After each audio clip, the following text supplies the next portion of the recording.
একটা বিভ্রান্তি সৃষ্টি করা হচ্ছে সারা জাতির মধ্যে যে বিএনপি সংস্কার চায় না। বিভ্রান্তি সৃষ্টি করা হচ্ছে বিএনপি জুলাই জাতীয় সনদ মানে না। কিন্তু যেটা নিয়ে বিতর্ক হচ্ছে সেটা হচ্ছে আসসালামু আলাইকুম, দি টাইম নিউজে আপনাদের স্বাগত। দেশের বিভিন্ন আপডেট সংবাদ নিয়ে আমি আছি আপনাদের সাথে। চলুন শুনি বিস্তারিত।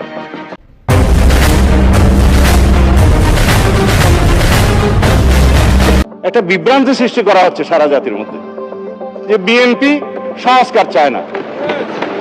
বিভ্রান্তি সৃষ্টি করা হচ্ছে বিএনপি জুলাই জাতীয় সনদ মানে না। কিন্তু যেটা নিয়ে বিতর্ক হচ্ছে সেটা হচ্ছে জুলাই জাতীয় সনদ উইদিন প্যাকেট সংবিধান সংস্কার বাস্তবায়ন আদেশ, অর্থাৎ জুলাই আদেশ।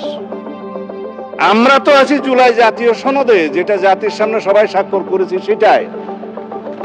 এবং এই জুলাই জাতীয় সনদের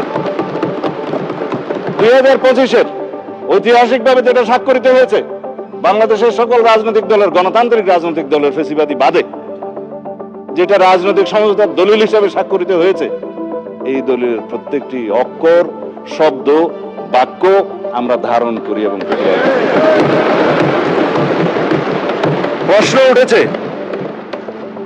প্রশ্ন উঠেছে যে আমরা এই আদেশের অনুবলে কেন আমরা গণভোট যেটা অনুষ্ঠিত হয়েছে সেটা মানছি না।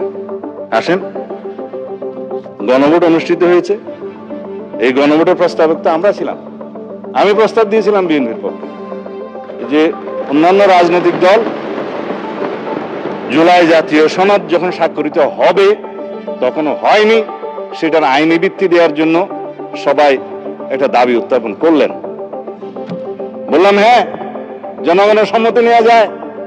এই জুলাই জাতীয় সনদের পক্ষে জনগণ আছে কি নাই, কারণ এই জুলাই জাতীয় সনদের দুইটা ভাগ।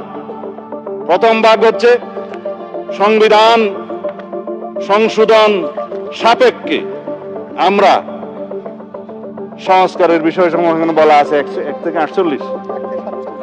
47 সংবিধান সংশোধন সাপেক্ষে সংস্কারের বিষয় সমূহ লেখায় আছে। সংবিধান সংশোধন সাপেক্ষে সংস্কারের বিষয় সমূহ যদি এই জুলাই সনদের পক্ষে জনগণ হা বলে, তাহলে পরে আমরা সংবিধান সংশোধন করতে পারবো সেই 47টা বিষয়ে।